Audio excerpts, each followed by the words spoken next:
Cuando digo la frase el sueño americano, ¿qué te viene a la mente?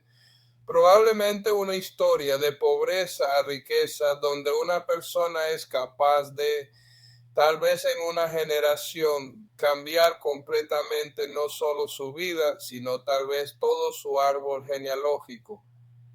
Y piensas en eso. ¿Cómo se logra el sueño americano para un hombre nacido en California llamado Richard Montañez? La forma en que él logró el sueño americano fue quizás un poco fuera de lo común. Lo logró con Flaming Hot Cheetos. Ahora, el señor Montañez estaba trabajando en una fábrica de Frito-Lay en 1992 cuando los Flaming Hot Cheetos fueron introducidos por primera vez. Se lanzaron en un mercado de prueba, se volvieron un éxito y de repente los lanzaron a nivel nacional y luego por todo el mundo. Pero lo interesante es que cuando desarrolló este nuevo sabor, él no era un ingeniero de productos, no era científico ni químico, era un conserje. Y te preguntarás, ¿cómo desarrolló el conserje los Flaming Hot Cheetos? Bueno, es una larga historia, pero el meollo del asunto es que un día el presidente de Frito-Lay hizo un video para mostrar internamente la empresa. Estaba tratando de aumentar la moral. Y una de las cosas que dijo en ese video fue, quiero que todos en la empresa actúen como si fueran dueños de la empresa. Bueno, para la mayoría de las personas, ese mensaje entró por un oído y salió por el otro. No le prestaron mucha atención, pero significó algo para el señor Martínez.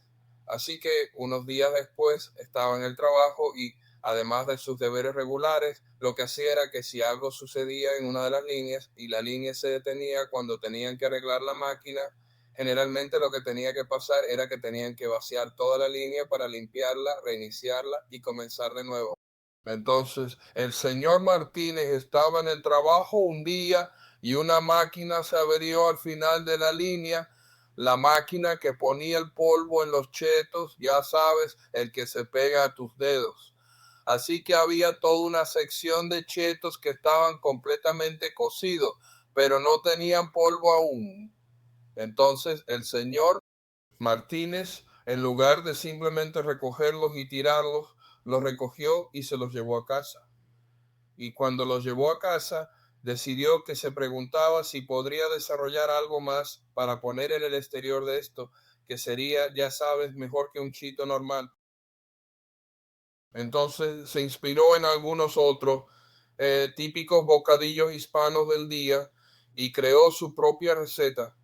Espolvoreó esos chetos que se llevó a casa y comenzó a repartirlos entre amigos y vecinos, y a todos les encantaron. Verás, había algo en su receta que hablaba especialmente al mercado hispano. Y siguieron animándolo. Tienes que ir, tienes que llevar esto al trabajo, tienes que contarle sobre esto. Sabes, sería algo maravilloso. Pero él es un conserje. Bueno, eventualmente lo animan lo suficiente y hace algo bastante valiente. El señor Martínez va al trabajo, revisa el directorio telefónico de la empresa y busca el número de la oficina del CEO. Y un conserje en una empresa de Frito-Lay llama a la oficina del CEO y puede ser un pequeño milagro que la secretaria no se riera en su cara y colgara el teléfono.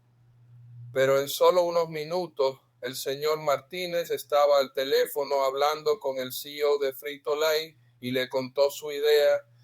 Le dijo, bueno, estaré allí en 2 semanas. Quiero que hagas una presentación. Verás, cuando pensamos en cómo se logra el sueño americano, es un poco gracioso decir que el suyo se logró con Flaming Hot Cheetos, pero en realidad no fue así. ¿Cómo se logró? Con trabajo duro. Y un trabajo que fue más allá de simplemente barrer los pisos, ¿verdad? No solo tuvo que trabajar para desarrollar este nuevo sabor, sino que cuando el CEO de Frito-Lay lo miró y le dijo, está bien, en 2 semanas puedes hacer una presentación frente a toda la junta de Frito-Lay. El señor Martínez era un hombre que había abandonado la escuela, ni siquiera la secundaria, dejó la escuela muy temprano para ayudar a mantener a su familia, trabajando en los campos como trabajador migrante. Entonces, ya sabes, hablar en público, el marketing y todas esas habilidades no eran exactamente algo que él tuviera en su repertorio. Durante 2 semanas se lanzó a una carrera frenética para desarrollar esas habilidades. Incluso tuvo que salir a comprar un traje y una corbata y no tuvo tiempo de aprender a hacer el nudo, así que su vecino tuvo que atársela esa mañana y ponérsela. Y por supuesto hizo esa presentación y el resto, dice él, es historia. Piensa en el trabajo duro. Tal vez no sea un mensaje tan popular hoy en día. Y sí, es la clave del sueño americano, pero también cuando lo piensas, tiene mucho que ver con un cristiano en su caminar espiritual. La Biblia tiene mucho que decir sobre el trabajo. Entendido. La Biblia va al capítulo 2 de Filipenses, todo aquí en el libro de Filipenses, este libro que menciona la alegría 13,14 veces, un hombre sentado en prisión, escribiéndoles, diciéndoles que sean alegres, que se regocijen en el Señor siempre. Y otra vez digo, regocíjense. Miren lo que les dice en el capítulo 2, comenzando en el versículo 12. Por lo tanto, mis amados, así como siempre han obedecido, no solo en mi presencia, sino mucho más en mi ausencia, ocupen su salvación con temor y temblor, porque es Dios quien obra en ustedes tanto el querer como el hacer para su buena voluntad. Pablo aquí está teniendo una conversación mucho más amplia y básicamente está tratando de animarlos a pesar de todo lo que está sucediendo a su alrededor. No te rindas y no te des por vencido. Ese era un mensaje que necesitaban en su época. Y te voy a decir, es un mensaje que también necesitamos en nuestra época. Pero notas las palabras de acción aquí. Ocúpate en tu propia salvación. Dios obra en ti para realizar su buena voluntad, como siempre has obedecido. Te das cuenta de que se requiere trabajo.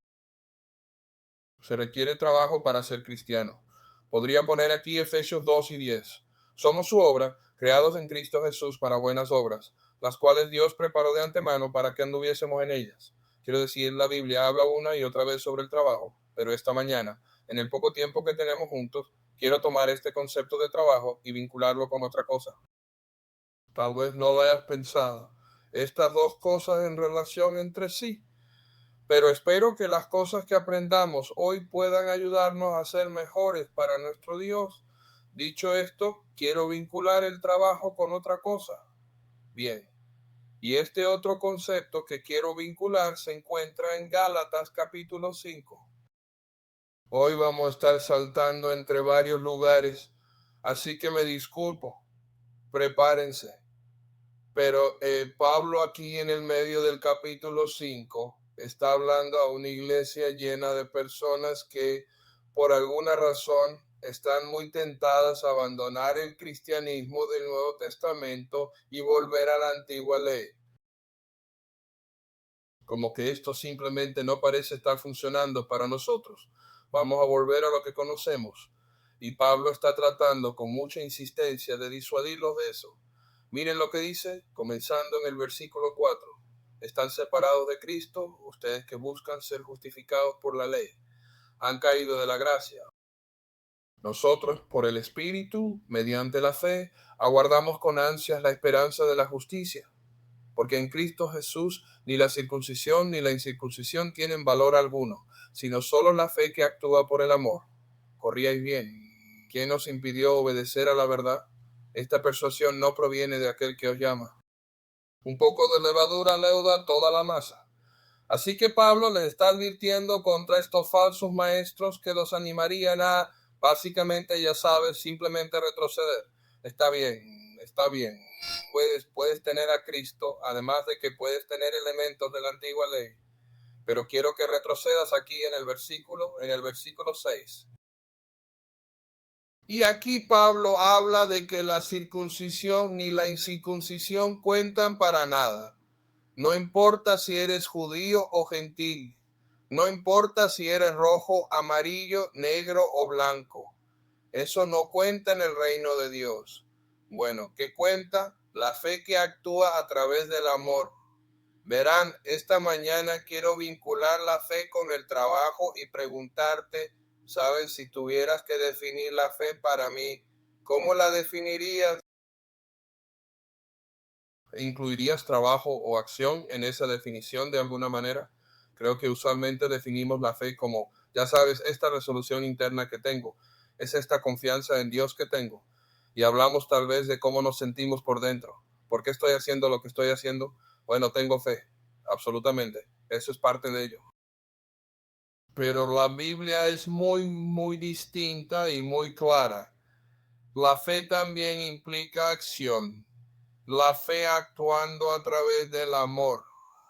Y quiero que vayamos a ver esto y lo ampliemos un poco más porque creo que tiene mucho sentido cuando empiezas a examinarlo.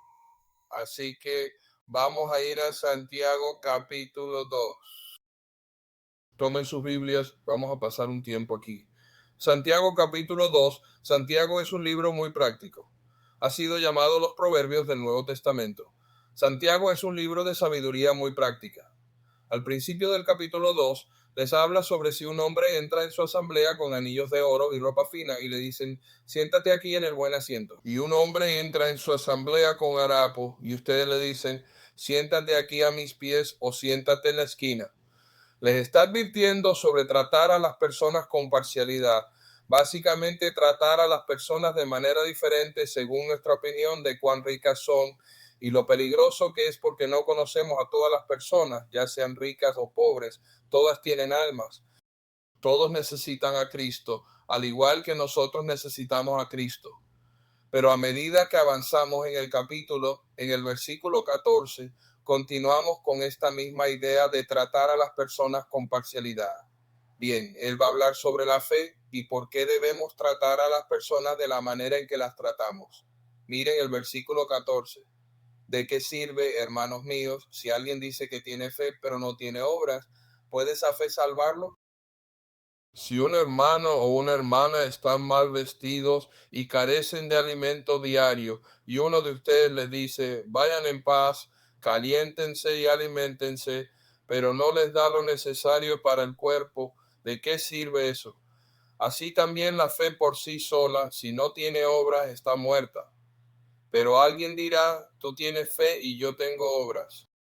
Muéstrame tu fe sin tus obras y yo te mostraré mi fe por mis obras. Tú crees que Dios es uno.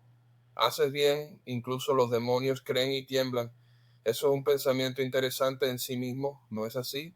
Demonios creyendo y temblando.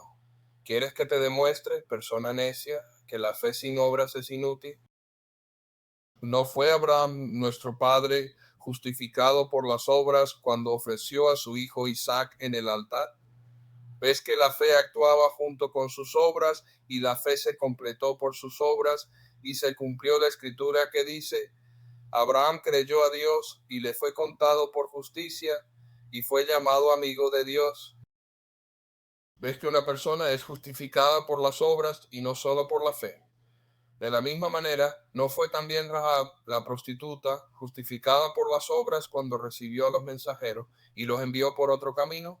Porque así como el cuerpo sin el espíritu está muerto, así también la fe sin obras está muerta. ¿Ves? Santiago aquí solo está tratando de ser muy práctico. Muchas personas en nuestra época quieren hablar de una salvación basada en obras y dirán, bueno, no puedes ganarte el cielo con tus obras. Y estoy de acuerdo. Santiago no está hablando de una salvación basada en méritos. No está hablando de ganarse la salvación. Santiago está diciendo que porque has sido salvado, deberías trabajar junto a Dios porque eso es lo que Dios quiere que hagamos. Somos su obra, creados en Cristo Jesús para que andemos en buenas obras.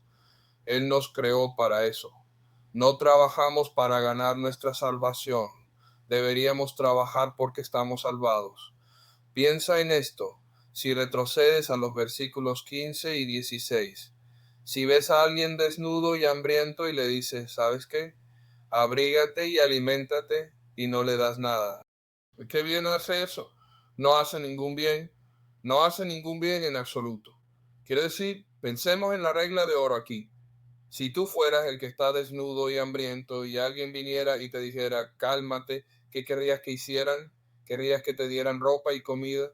Entonces, ¿cómo podemos afirmar que seguimos a Dios y no hacer lo que Dios haría? Pensamos en las viejas pulseras. ¿Qué haría Jesús? Jesús le daría comida, Jesús le daría ropa. Jesús sería más propenso a hacer lo que hizo el buen samaritano con el hombre que fue golpeado y robado en el camino, despojado y dejado por muerto.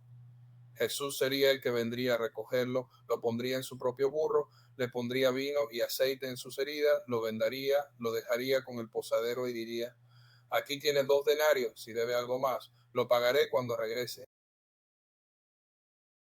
Nuestra fe tiene que funcionar, tiene que funcionar. No todos tenemos lo mismo, no todos tenemos las mismas oportunidades, no todos tenemos las mismas posibilidades de hacer diferentes tipos de trabajo. No se trata de cuánto trabajo deberías hacer, de eso no se trata. Dios dio la parábola de los talentos. Algunas personas eran capaces de un talento, algunas personas pudieron con 1 y otras con 5. Dios no les dio más de lo que podían manejar. Sabes, el hombre con un talento podría haber tenido una excusa si el maestro le hubiera dado 5 talentos. Señor, me diste demasiado. No sabía qué hacer con ello, pero ese no fue el caso. No le dio más de lo que podía manejar. Le dio exactamente lo que podía manejar. La fe sin obras está muerta. Y quiero ilustrarlo de esta manera. Piensa en un Pedro 3:5. Pedro dice: pero en vuestros corazones honrad a Cristo el Señor como santo, siempre preparados para presentar defensa a todo el que os demande razón de la esperanza que hay en vosotros, pero hacedlo con gran gentileza y respeto. Entonces Pedro dice: estén listos para responder por la esperanza que hay en ustedes. ¿Puedo hacerte una pregunta? ¿Cómo vas a ver a alguien que hay una gran esperanza dentro de ti si no la ha visto salir de ti de alguna manera? ¿Cómo van a saber que tienes una esperanza dentro de ti si no sale de ti de alguna manera?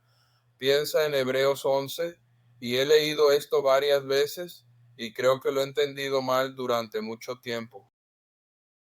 Este versículo se traduce de varias maneras.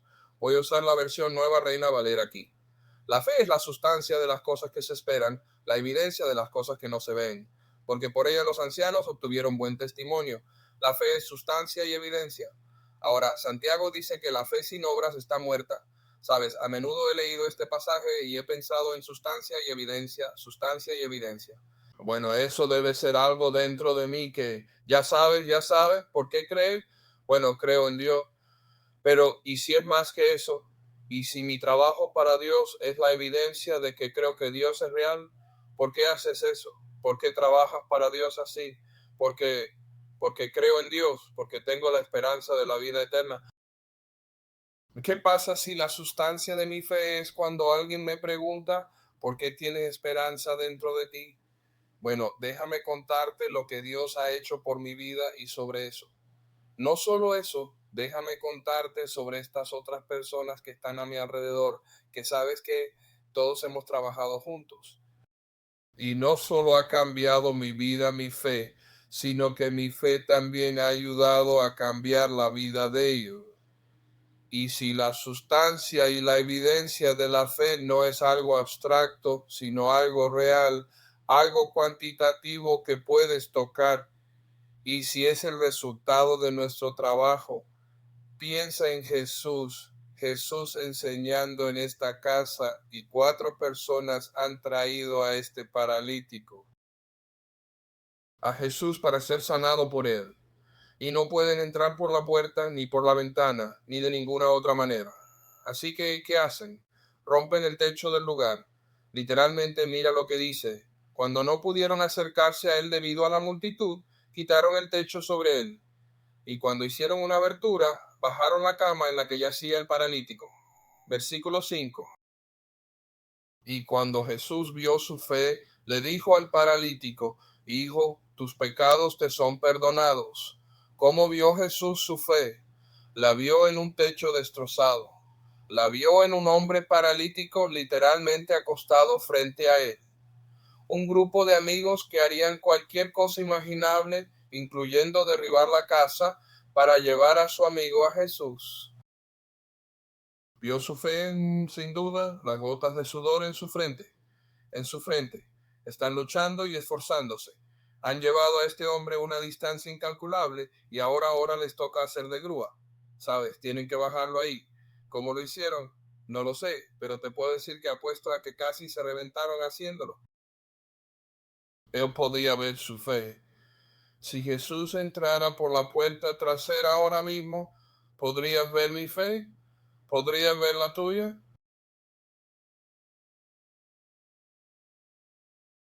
No lo sé. Pero si no puedes ver la tuya, ¿por qué no puedes verla? ¿Qué te impide trabajar para el Señor? ¿Es miedo? ¿Es falta de conocimiento? ¿Qué es? Sea lo que sea, no hay nada tan grande que Dios y su pueblo no puedan superar, sortear y vencer. Concluimos nuestros pensamientos esta mañana. Quiero volver a la parábola de los talentos y a otro pasaje que siento que he pasado por alto demasiadas veces en mi vida. Conocemos al hombre de los 5 talentos y al de los 2 talentos, ¿verdad? Tomaron lo que Jesús les dio y lo multiplicaron. Y miren lo que el maestro le dijo al siervo. Su maestro le dijo, bien hecho, buen y fiel siervo. Has sido fiel en lo poco, te pondré sobre mucho. Entra en el gozo de tu Señor. ¿Por qué fue fiel? ¿Por qué fue fiel? Era un siervo. De acuerdo, te concedo eso. Tomó lo que Dios le dio e hizo algo con ello. Pero ¿por qué escuchó? Bien hecho. ¿Por qué el sirviente aquí? Bien hecho. Creo que escuchaste bien hecho porque había hecho bien. Había hecho algo. ¿Por qué el hombre de un talento? ¿Por qué fue condenado? Porque no hizo nada. El maestro le dio algo valioso y creíble. Le dio algo que le permitiera no solo hacer para el maestro. No se trata de hacer crecer más dinero para el maestro. El maestro posee todo el ganado en 1000 colinas. Se trataba del crecimiento del sirviente y él no hizo nada. Si queremos escuchar bien hecho, tendremos que hacerlo bien. No hacerlo perfectamente. No hacer tanto que ni siquiera podamos esperar lograrlo. No es de eso de lo que estoy hablando.